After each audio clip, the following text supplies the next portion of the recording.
할렐루야. 이 시간 예배의 자리에 나오신 여러분들을 주님의 이름으로 축복합니다. 이제 사도신경으로 우리의 신앙을 고백하겠습니다. 나는 전능하신 아버지 하나님, 천지의 창조주를 믿습니다. 나는 그의 유일하신 아들 우리 주 예수 그리스도를 믿습니다. 그는 성령으로 잉태되어 동정녀 마리아에게서 나시고 본디오 빌라도에게 고난을 받아 십자가에 못 박혀 죽으시고 장사된 지 사흘 만에 죽은 자 가운데서 다시 살아나셨으며 하늘에 오르시어 전능하신 아버지 하나님 우편에 앉아 계시다가 거기로부터 살아있는 자와 죽은 자를 심판하러 오십니다. 나는 성령을 믿으며 거룩한 공교회와 성도의 교제와 죄를 용서받는 것과 몸의 부활과 영생을 믿습니다. 아멘. 이 시간 화면과 주보의 공동 기도 제목을 보시면서 우리 함께 중보기도 하시겠습니다.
할렐루야, 종료주일입니다.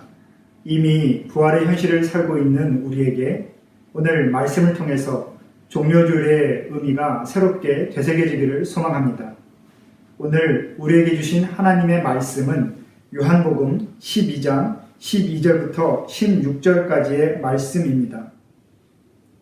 그 이튿날에는 명절에 큰 무리가 예수께서 예루살렘으로 오신다는 것을 듣고 종려나무 가지를 가지고 맞으러 나가 외치되 호산나 찬송하리로다 주의 이름으로 오시는 이 곧 이스라엘의 왕이시여 하더라.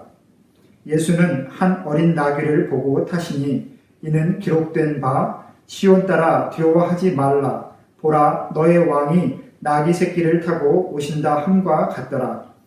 제자들은 처음에 이 일을 깨닫지 못하였다가 예수께서 영광을 얻으신 후에야 이것이 예수께 대하여 기록된 것임과 사람들이 예수께 이같이 한 것임이 생각났더라. 아멘.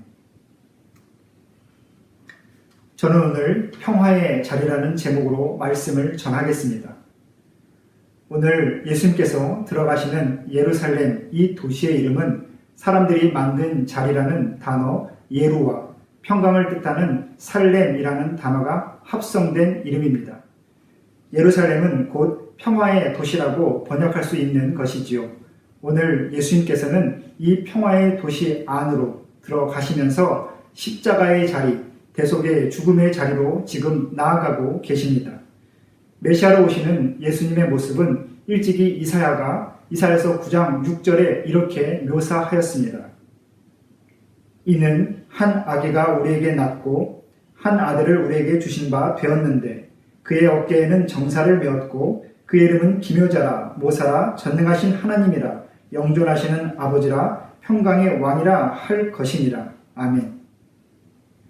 여기 평강의 왕은 샤르샬롬이라는 단어인데 평화의 왕, 평강의 통치자라는 뜻입니다. 오늘 예수님의 모습은 분명히 평화의 왕으로 오고 계십니다. 그리고 그 예수님께서 타시는 나귀라는 짐승은 또한 평화의 상징입니다. 고대 근동의 통치자들은 전쟁의 때에는 말과 마차를 탔습니다. 그리고 평화의 시대에는 나귀를 타면서 자신이 통치하는 이 시기가 평화로운 태평성대라는 것을 나타내었습니다. 칼과 창으로부터의 위협, 그 위협이 무섭지 않고 어린 아이라도 와서 손을 댈 수 있는 그 낮은 자리의 나귀, 그 나귀를 타면서 이만큼 내가 이 땅을 잘 다스리고 있다라는 것을 많은 사람들에게 나타내었지요. 그래서 오늘 이 말씀을 조금 정리해서 풀어보면 이러한 상황입니다. 평화의 왕인 예수님께서 평화의 도시 안으로 평화의 짐승을 타고 평화로운 모습으로 들어오고 계시는 겁니다. 이렇게 평화로운 모습으로 들어오시는 예수님께서 오늘 우리의 삶의 자리에도 우리가 깔아놓은 이 겉옷과 종려나무 위에 걸어오실 수 있기를 소망합니다. 그런데 이렇게 평화의 모습으로 들어오시는 예수님과 달리 예수님을 맞이하는 예루살렘 주민들의 그 삶의 모습은 많이 틀렸던 것 같습니다. 오늘 그들이 예수님을 맞이하면서 흔드는 그들의 손에 있는 도구는 종려나무 가지이고 그들은 오늘 호산나 호산나 다윗의 이름으로 오시는 이여 우리의 왕이시여 라고 외치면서 예수님을 맞이하고 있습니다. 종려나무, 이 대추야자 나무는 곧게 자라면 10m 이상 뻗어나가는 아주 강대하고 건강한 나무입니다. 그래서 예전부터 이 종려나무는 전쟁의 승리와 영광의 상징으로 쓰였지요.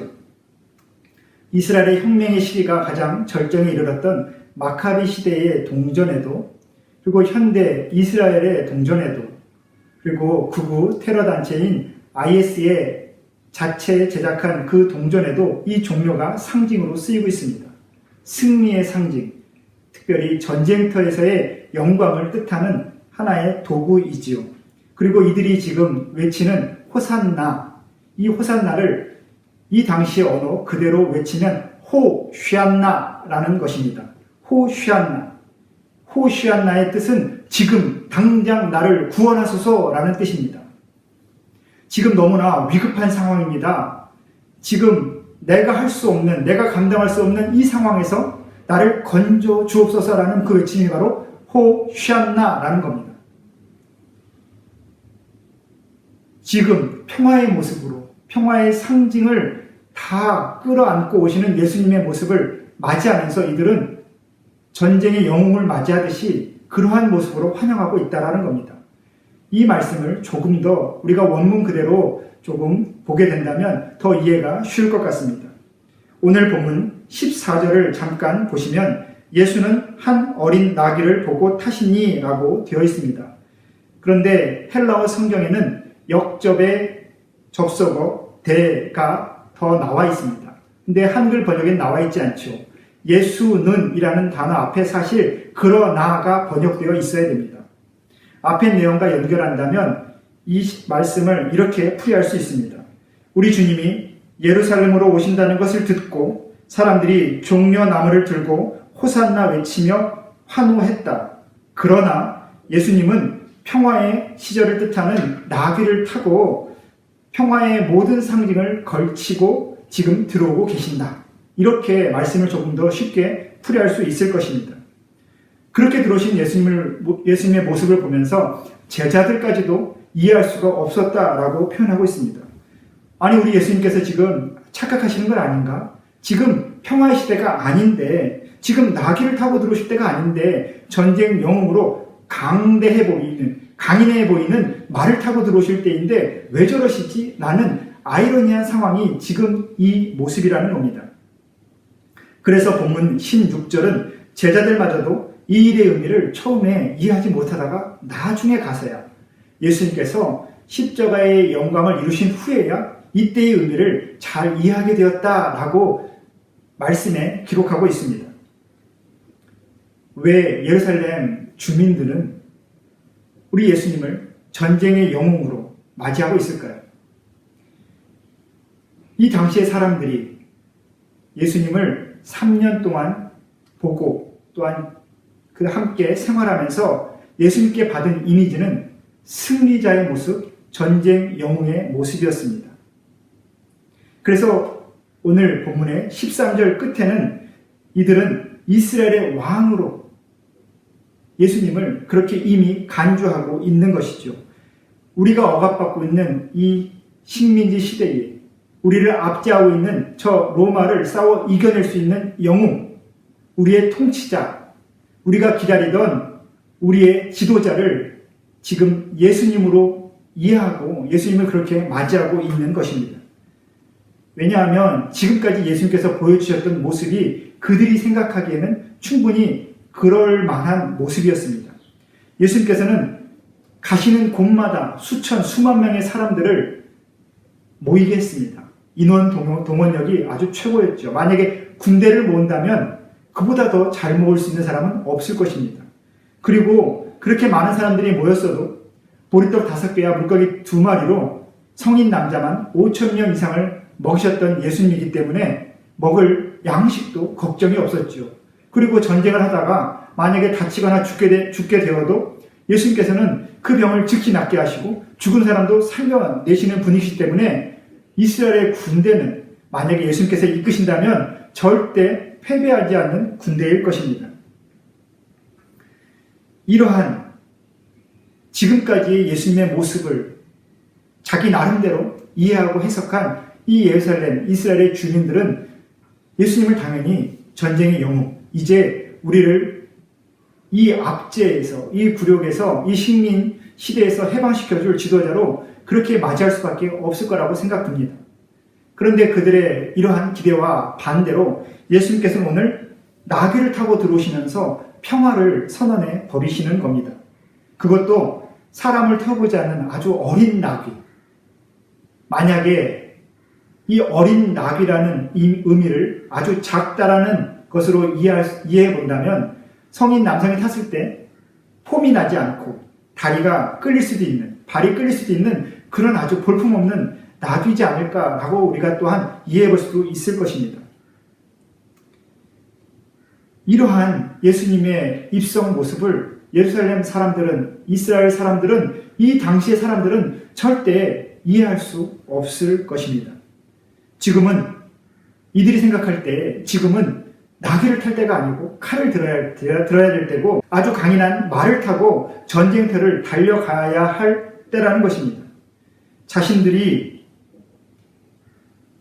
가지고 있는 이 겉옷 한 벌을 그 길에 깔아 맞아들이는 예수님은 자신의 삶을 해방시켜줄 새로운 삶으로 이끌어 가줄 그러한 강력한 지도자의 모습이어야 했습니다. 그런데 오늘 예수님의 모습은 어린 나귀를 탄 볼품없는 모습이고 또한 이후에 이들에게 보여지는 예수님의 모습도 무거운 십자가를 들고 힘겹게 골고다 언덕을 올라가는 어떻게 보면 인간적으로 실패한 사람의 모습이라는 겁니다. 이들은 이러한 힘없이 보여지는 예수님의 모습은 이들이 절대 바랬던 메시아의 모습이 분명히 아니었습니다.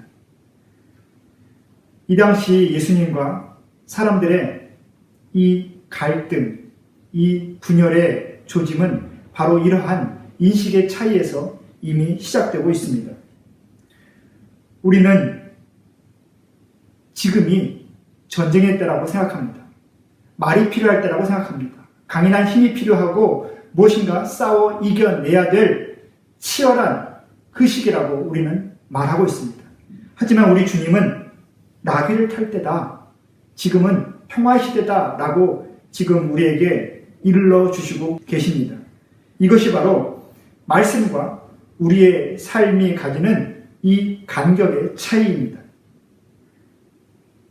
우리는 여전히 예수님을 바라보면서 평화를 요구하고 하나님의 나라가 언제 오는지, 과연 우리 예수님께서 우리에게 언제 오실지 여전히 부르짖고 있습니다. 그런데 예수님께서는 지금 낙이 타고 오시며 이미 평화의 시대다라고 이야기하고 계십니다. 예수님께서 하나님의 나라가 이루어졌다라고 말씀하셨던 그 상황, 그 시대를 우리는 이미 말씀에서 읽어보았습니다. 그리고 이미 성령으로 경험하였지요. 예수님께서는 그 스스로 성령을 힘입어서 귀신을 내어 쫓으시는 그 자리에 하나님의 나라가 이미 너에게 임했다라고 우리에게 말씀하셨습니다. 귀신을 쫓아내는, 내어 쫓는 그 분은 예수님 자신이신데 그것을 바라보고 옆에 있는 우리에게 하나님의 나라가 임했다라고 말씀하셨습니다.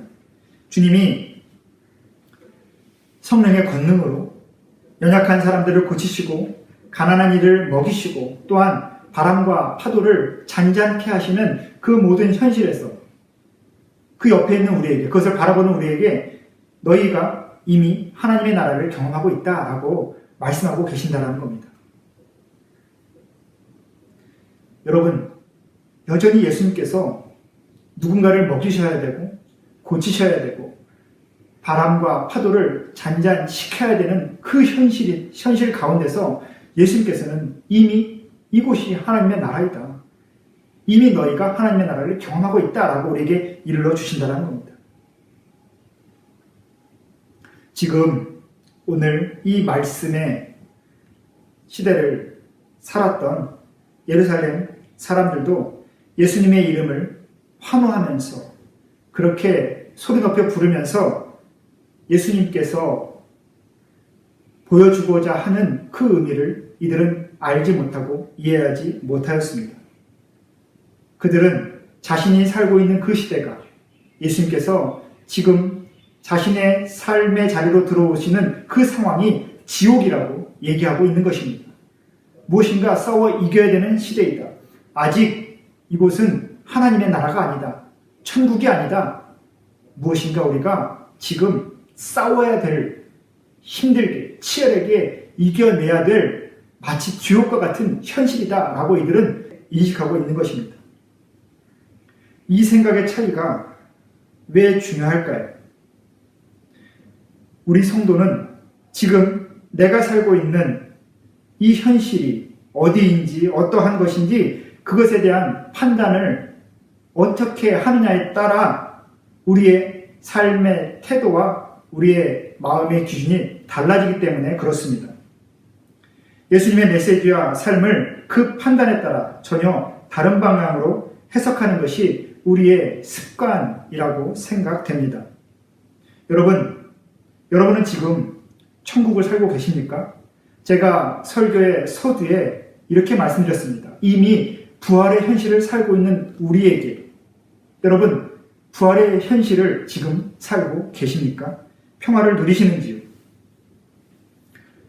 성도님들과 함께 말씀을 나누며 이러한 얘기를 많이 듣습니다. 도대체 교회와 세상은 왜 이렇게 거리가 멉니까? 도대체 말씀이 우리에게 들려주는 그 평화는 언제 옵니까? 도대체 하나님께서는 이 땅 가운데 어디에 역사하고 있습니까? 요즘 같은 시기에 우리가 이렇게 고통받고 이 갑갑함과 답답함과 불안함이 우리 가운데 있고 앞으로 살아갈 일도 막막한 이 때에 도대체 하나님께서는 우리에게 뭘 알게 해주시려고 이런 어려움을 주십니까? 도대체 하나님의 나라는 언제 우리에게 경험됩니까? 그런데 여러분 한번 생각해 보십시오. 우리가 지금 이 순간 하나님의 나라를 살아내지 못한다면 우리는 죽음 이후에도 천국을 경험할 수 없을 것입니다. 저와 여러분은 그리스도인이라 우리는 스스로 말하고 있습니다. 우리가 세례를 받고 예수 그리스도를 만남으로써 우리는 새 삶을 얻었다라고 고백했습니다. 하나님께서 살아계심을 믿고 우리가 앞으로 영원한 생명을 얻어 하나님의 나라에 살아갈 사람들이라고 우리는 그 영혼이 있는 사람들이라고 고백하며 우리의 믿음을 세상 가운데 나타내고 있습니다. 그런데 우리는 여전히 천국을 바라고 있지는 않는가 생각해 봅니다. 여러분, 천국이 무엇일까요? 하나님의 나라는 어떤 곳일까요? 한마디로 말씀드리면 천국은 내가 필요한 무언가가 채워진 곳이 아니라, 내가 바랬던 무언가가 있는 곳이 아니라, 단 한마디, 하나님께서 계시는 곳, 그곳이 바로 천국입니다. 천국과 지옥의 차이는 단 한 가지입니다. 하나님께서 계시느냐, 하나님께서 안 계시느냐. 일찍이 다윗은 사망의 음침한 골짜기를 다녀갈지라도 어려운 현실이 내 앞에서 아직도 여전히 놓여 있을지라도 내가 여호와 하나님과 동행함으로 이곳은 천국이다 라고 고백했습니다. 여러분, 하나님과 함께 있는 곳이 천국임을 믿으시겠습니까? 예수님은 당신께서 우리 가운데 오셨기 때문에 이곳에 하나님의 나라가 임한 것이라고 말씀하십니다. 예수님을 본 사람은, 예수님을 경험한 사람은, 말씀으로 감동, 감화된 사람은 하나님을 본 것과 같다라고 말씀하셨습니다. 그분이 나귀를 타건 강인한 말을 타건 아무런 그런 외형적인 조건에 상관없이 그냥 예수님 그 한 분이 예루살렘으로 들어오시면 그 예루살렘은 천국이 되는 것이죠. 하나님께서 함께 하시는 그 삶을 살아가게 되는 이 예루살렘의 주민들은 이제 천국 백성인 것입니다. 그러나 안타깝게도 이 당시에 눈으로 예수님을 만났던 이 예루살렘 사람들은 자신의 삶의 자리가 천국이라고, 평화의 자리라고 그렇게 생각하지 못했습니다. 왜냐하면 자신의 소원대로, 자신의 욕망대로 이루어지지 않았기 때문에, 예수님께서 자신에게 자신이 원하는 만족을 주지 않았기 때문에 여전히 천국이 나에겐 없다라고 생각했다라는 겁니다.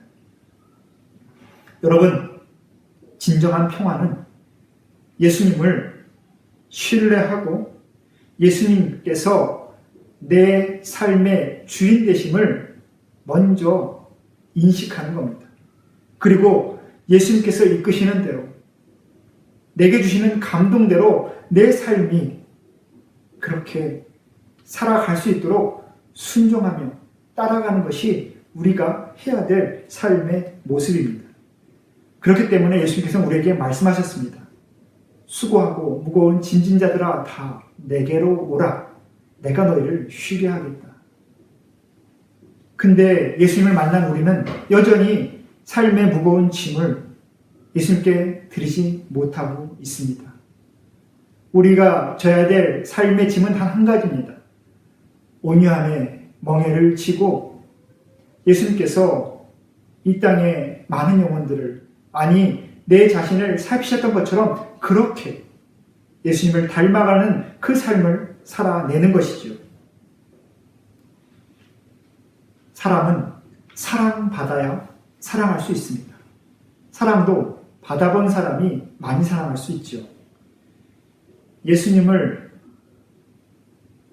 자신의 삶으로 받아들인 사람만이 예수님의 삶을 따라갈 수가 있습니다. 하나님의 사랑을 깨달은 사람만이 하나님의 사랑을 전할 수 있다는 겁니다.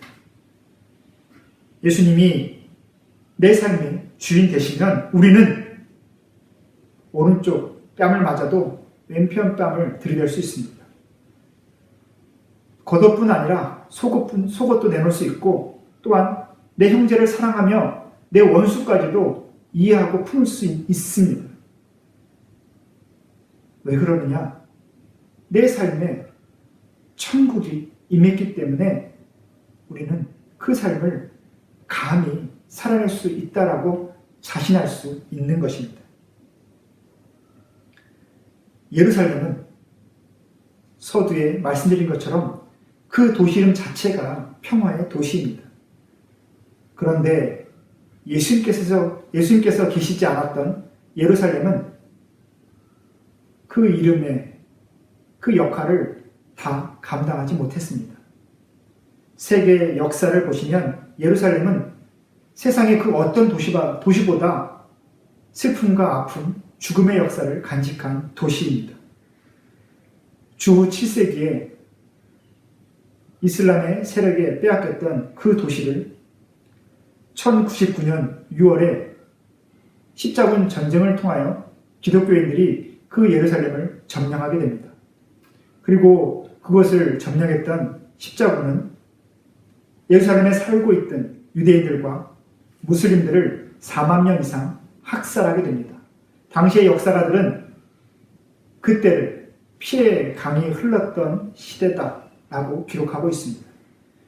그리고 그 후에 약 90년 후에 1187년 무슬림 통치자 술탄 살라딘은 예루살렘을 다시 정복하면서 보복으로 학살을 자행합니다.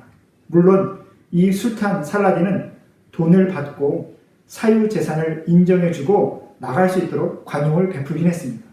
당시의 기록에 의하면 성인 남자는 당시의 무슬림의 화폐로 10디나르, 여성은 5디나르, 어린아이는 1디나르를 받고 자기 재산을 가지고 탈출할 수 있도록 관용을 베풀었다라고 기록하고 있습니다.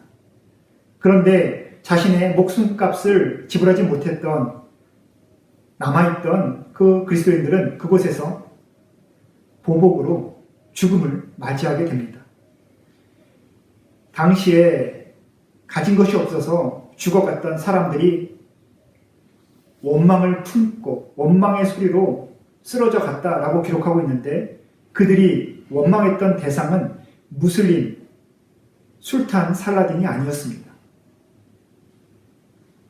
자신의 생명을 구해주지 않았던, 이웃사랑의 도를 펼치지 않았던 부유한 그리스도인들을 향해서 원망의 소리를 외치며 그들이 죽어갔다라고 합니다.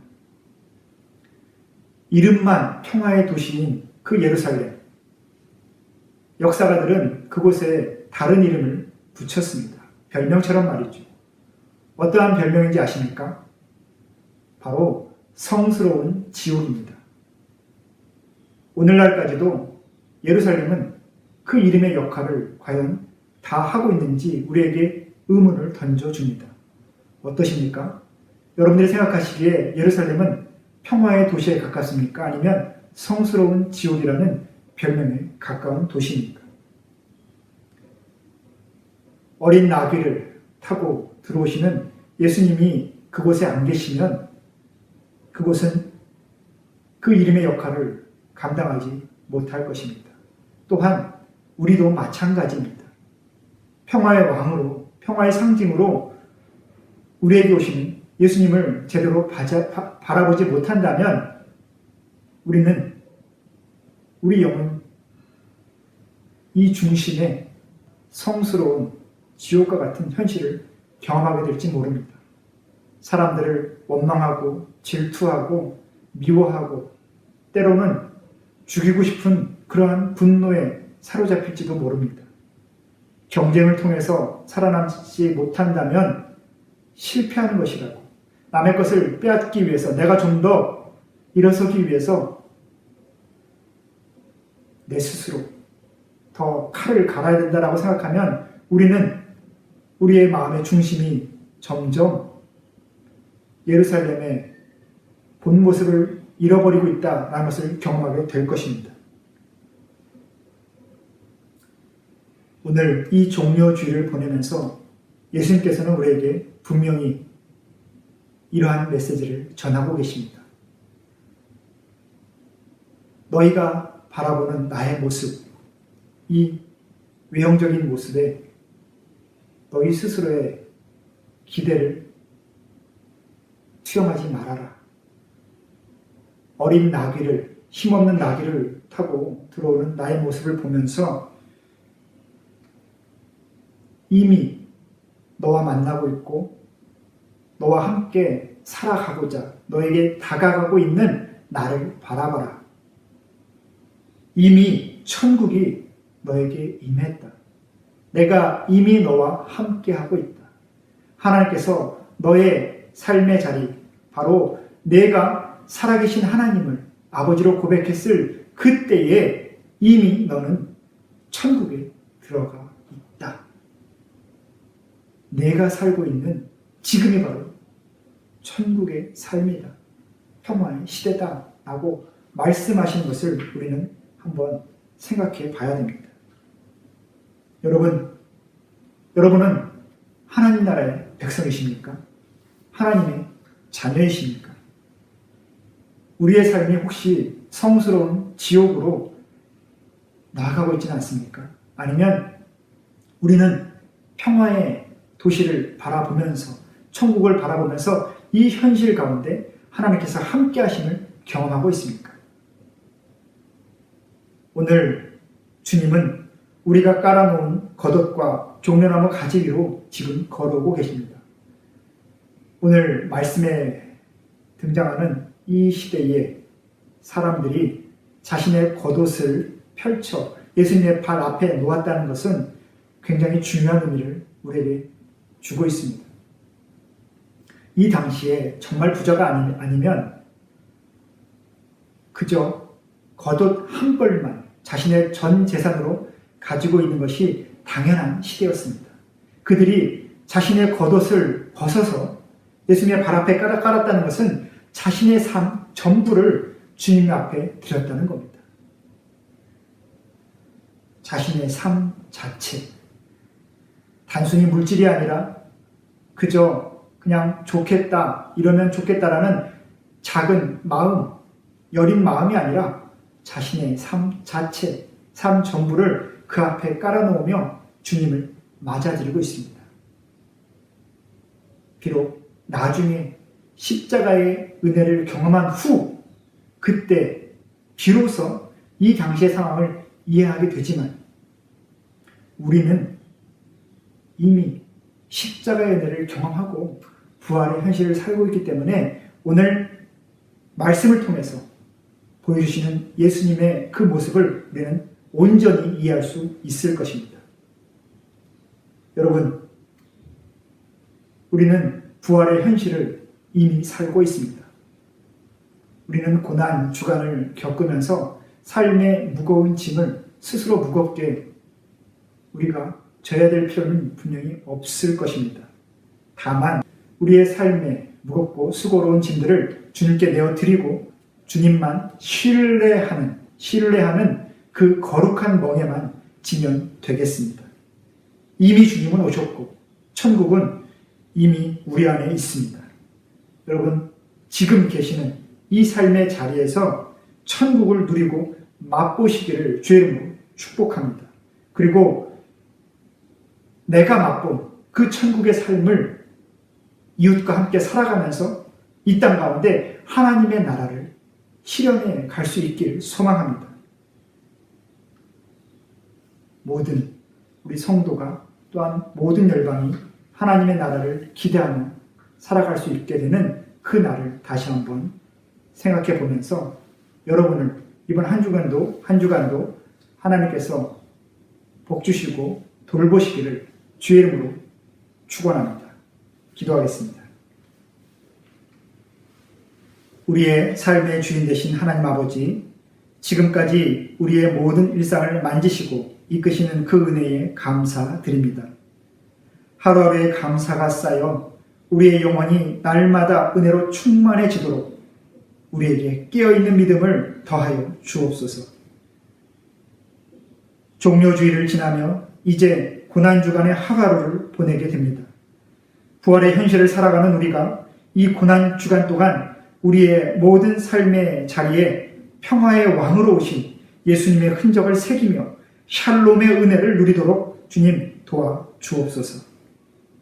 특별히 코로나 바이러스 감염증으로 고통받는 모든 영혼들을 기억하여 주시고 긍휼의 손을 더하시며 이 기간 동안 예수님의 사랑과 섬김, 나눔을 실현하는 우리 성도들이 되도록 주님 우리에게 믿음 주옵소서.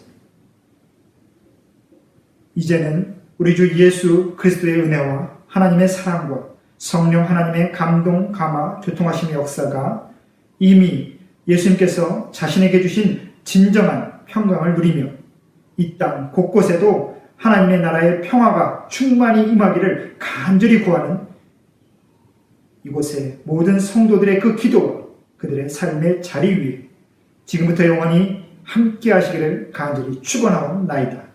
아멘.